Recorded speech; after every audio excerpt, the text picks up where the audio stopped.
जय हिंद। आप सभी का स्वागत है आपके अपने YouTube channel Rahul talent institute में। दोस्तों, आज की इस वीडियो में हम लोग बात करेंगे गुणनखंड विधि के बारे में, क्योंकि बहुत सारे स्टूडेंट को गुणनखंड विधि समझने में परेशानी होती है। तो दोस्तों, अगर आप गुणनखंड विधि सीखना चाहते हैं तो इस वीडियो को अंत तक देखिए। आपको जो है मैं उम्मीद दिलाता हूँ कि आपको जो है इस वीडियो के अंत तक के बाद गुणनखंड विधि आराम से समझ में आ जाएगा। तो दोस्तों चलिए, ध्यान से आपको देखना है क्या क्या स्टेप करते हैं हम। ठीक है, सबसे पहले इसका जो पहला स्टेप रहता है वो इस तरह से आपका क्वेश्चन तो रहेगा ही। अब इसमें क्या करना है कि पहला वाला जो टॉपिक है, यानी पहला वाला जो पद है उसका जो संख्या है, तो इस पहला वाला पद का संख्या क्या है, 3 है। और अंतिम वाला जो पद है वो क्या है, 8 है। तो इसका जो है इससे हम गुना कर लेते हैं। ठीक, ये पहला हो गया आपका काम।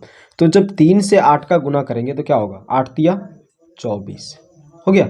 8 तिया 24। अब आप क्या करना है, ध्यान से देखना है कि लास्ट वाला जो पद है उसका चिन्ह क्या है। उसका चिन्ह क्या है, तो माइनस है। आपको इतना पता चल गया।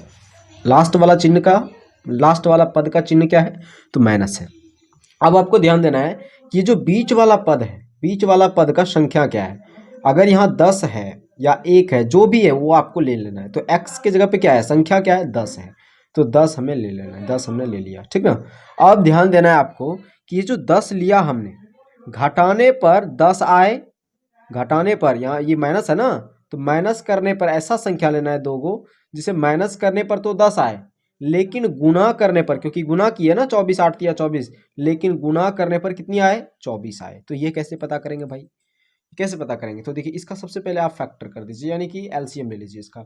तो 2 और यदि 24 को खिलाएंगे तो कितना, 12 दूना 24 हो जाएगा। और अब देखिए, घटाने पर बोले थे ना आपको 10 आना चाहिए घटाने पर, तो 12 में जब 2 घटाएंगे तो कितना आएगा 12 में जब 2 घटाएंगे कितना आएगा, कहेंगे 10, है ना। तो 12 में जो है 2 घटा देते हैं हम लोग। अब जो है हम लोग 12 में 2 घटा देते हैं। देखिए कैसे घटाएंगे उसको आप सबसे पहले, अब दूसरा स्टेप क्या करना है आपको, देखिए हम ये 3x² है, इसको आप लिख लीजिए 3x का स्क्वायर, माइनस है ये भी लिख लीजिए, और माइनस का 8 है इसको लिख लीजिए। और ये 10x के बराबर क्या लिखना है वो ध्यान दीजिए। आपको क्या करना है, 10 प्राप्त करना है ना, 10x आपको लिखना है। इसके जगह पे क्या लिखेंगे, तो 10x आपको पुराना है 12 माइनस 2, क्योंकि माइनस चिन्ह प्राप्त हुआ है। तो 12 माइनस 2 ये लिख देंगे हमने। तो 12x माइनस 2x, क्योंकि 12x माइनस 2x घटाएंगे तो 10x होगा। ये चिन्ह पे आपको फोकस उतना नहीं करना है, ठीक ना। अब देखिए क्या करना है, अगला स्टेप हो गया 3x का स्क्वायर हो गया, और माइनस गुना 12x करेंगे तो माइनस का 12x, और माइनस माइनस प्लस का 2x, और माइनस का 8, ये हो गया आपका। अब देखिए आपका उसमें कुछ कॉमन देगा कॉमन किसको कहते हैं दोस्तों, देखिए ये 4 भाग में आपका बढ़ गया। ये हो गया 1 2 पद, 3 4 पद, 4 पद में ये आपका बढ़ गया। इसमें 2 2 पद कर करके हम जो है कॉमन लेंगे। इसमें पहला ये हमने पद ले लिया, और एक ये हमने पद ले लिया। अब इस 2 पद में, यानी ये पहला पद जो है, इन दोनों पद में जो है हमें कुछ कॉमन देगा। कॉमन किसको बोलते हैं, तो उभयनिष्ठ संख्या को कॉमन बोलते हैं। उभयनिष्ठ का मतलब क्या, जो जो बार आ रहा है, जो हमेशा जो है बार बार जो चीज आ रहा है। तो देखिए दोनों में, देखिए दोनों पद में x इसमें भी है, x इसमें भी है, x स्क्वायर इसमें है, x स्क्वायर इसमें नहीं है। इसमें 3 है, इसमें 12 है ना। तो कॉमन क्या देगा ये बताइए, ये कॉमन क्या देगा कॉमन। तो आप कहेंगे अगर 3x हम कॉमन ले रहे हैं, 3x, तो देखिए 3 से ये 12 कटेगा क्या, बिल्कुल कटेगा जी। तो 3 से जब 12 कटेगा तो हम कॉमन ले लेते हैं इसको, नहीं कटेगा, 3 से 12 ले लेते हैं कॉमन। तो 3x जब हम कॉमन लिए तो क्या बचा इसके पास, 3x तो कॉमन ले लिया, तो स्क्वायर था, तो 1x बचा। यहाँ माइनस है तो माइनस दे दिया हमने। 3x जब कॉमन ले लिए हैं तो यहाँ क्या बचा है, 4 नहीं बचा, 4 तिया 12x। अब यही सेम टू उठाकर कहाँ करते हैं, तो इसके सामने में रख देना है, इसी के सामने में x-4 रख देना। x-4 हमने रख दिया हमने x-4। अब देखिए आप ध्यान से, जब x-4 हम रखे तो आपको यहाँ ध्यान देना है कि यही तो ना पद है। तो इसमें जो है ये जो पद दिख रहा है हमको 2x, यहाँ पे क्या करें, यहाँ पे क्या लिखें कि प्लस का 2x आ जाए। इसको गुना करने के बाद, पहला वाला पद को गुना करने के बाद जो ब्रैकेट के अंदर है उसको गुना करने के बाद प्लस 2x आ जाए। आप कहेंगे +2 गुना करिए, तो +2 गुना x करेंगे तो +2x हो गया।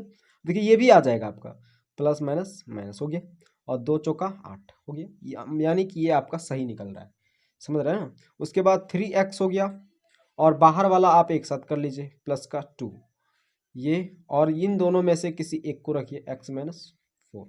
ये जो हो गया ये क्या हो गया, आपका आंसर हो गया। है ना। तो इस तरह से आप जो है गुणनखंड विधि को इजीली एकदम सॉल्व कर सकते हैं, कुछ भी नहीं है बेहद इंपॉर्टेंट। और वैसे ये कुछ है नहीं इसमें, उम्मीद करता हूँ आपको समझ में आया होगा। और अगर नहीं समझ में आता है तो एक और हम शॉर्ट तरीका वाला लेते हैं, एक और शॉर्ट क्वेश्चन लेते हैं जिससे आपको समझ में और अच्छी तरीके से आ सके। तो दोस्तों अब हम लोग जो है दूसरा दूसरा प्रश्न देख लेते हैं। देखिए दूसरा प्रश्न, इसको भी हम लोग सॉल्व करते हैं आसानी से गुणनखंड विधि से इसको, ठीक है ना। चलिए देखिए ध्यान से, एक्स स्क्वायर है ना, तो आपको बताए थे सबसे पहला स्टेप क्या करना होता है, इसको इससे गुणा। तो जब यहाँ पे अगर आप देखें एक्स स्क्वायर के सामने अगर कोई संख्या देखें तो एक है, इसके नहीं आगे नहीं कुछ अगर है तो क्या है, एक छुपा हुआ है। तो एक से गुना चार करेंगे तो कितना होगा आपको पता है, चार होगा, है ना। अब देखिए चार हो गया। अब आपको क्या करना है कि ये जो है आपका संख्या, ये बीच वाला पद का क्या हो गया, चार है। और ये चिन्ह आपको देखना है, लास्ट पद का जो चिन्ह है वो क्या है, प्लस का चिन्ह है। आप कह रहे हैं प्लस का चिन्ह है। और ये क्या हो गया, 4x है। यानी कि आप ध्यान दीजिए कि गुणा करें तो क्या आए, गुणा करें तो चार आए। ऐसा दो संख्या लेना है जिसका गुणा करें तो चार आए, लेकिन जोड़े तो भी चार आए और गुणा करें तो भी चार आए। तो इसको फैक्टर कर दीजिए, दो दूनी चार। अब देखिए इसको अगर आप गुना करें तो चार आएगा और जोड़े तो भी चार आएगा। तो यहाँ पे हम लोग क्या लिख देंगे, 2x जोड़, यहाँ पे क्या लिख देंगे 2x जोड़ 2x। तो आप ये स्टेप पहले लिख लीजिए, एक्स स्क्वायर लिख दिया आपने, उसके बाद प्लस का 4 लिख दिया। तो यहाँ पे क्या लिखें आप कि 4x आ जाए और गुना भी करें तो चार आ जाए। तो आप कहेंगे 2x जोड़ 2x, ये चिन्ह लेना होता है, आपको ध्यान रखना है अपना। उसके बाद अगला स्टेप कर लेते हैं, माइनस गुना 2x होगा तो माइनस का 2x, माइनस प्लस माइनस और माइनस माइनस प्लस माइनस, और ये बच गया 2x प्लस का 4। देखिए दोनों में इसको अलग अलग डिवाइड कर लेते हैं अलग अलग तरह से, और इन दोनों में आप ध्यान से देखिए कि क्या कॉमन दे रहा है। कॉमन का मतलब क्या, कि दोनों में से क्या उभयनिष्ठ है, दोनों में ऐसा क्या चीज़ है जो कि सेम है दोनों में। तो यहाँ कहेंगे आप इसमें x है और इसमें भी x है ना।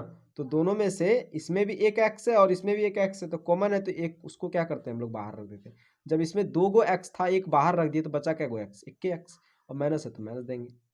2x है, ये एक्सवा कहाँ चला गया बाहर ना, तो बचा क्या दो खाली।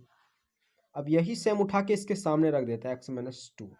अब देखिए एक्स माइनस टू हमने रख दिया। अब यहाँ पे देखना ये पहला पद देखना है, तो माइनस का 2x है, यहाँ पे क्या गुना करें या फिर यहाँ ऐसा क्या लिखें कि माइनस 2x हो जाए। तो आप कहेंगे माइनस टू लिख दीजिए ना, तो माइनस टू गुना एक्स करेंगे तो माइनस 2x हो गया। और प्लस का 4 है तो कैसे लाएंगे, देखिए माइनस माइनस प्लस और दो दूनी चार, ये हो गया। तो इसमें जो बाहर भटक रहा है कुत्ते जैसा उसको आप अंदर कीजिए, तो x है और माइनस का 2 है, ये हो गया एक आंसर। अब दोनों देखिए ब्रैकेट सेम आ रहा है तो इसको भी ऐसे लिख दीजिए, और ये जो हो गया ये आपका क्या हो गया, आंसर हो गया। दोस्तों उम्मीद करता हूँ आपको जो है ये आसानी से इजीली तरीके से समझ में आ गया होगा। और लेकिन फिर भी अगर आपको कोई कठिनाई होती है तो फिर से आप वीडियो देखिए, मैं इतना आपको गारंटी दिलाता हूँ कि आपको समझ में आ ही गया होगा। और नहीं आया है तो फिर से आप एक बार वीडियो जरूर देखिए। तो दोस्तों मिलते हैं अगले वीडियो में, तब तक के लिए जय हिंद जय भारत।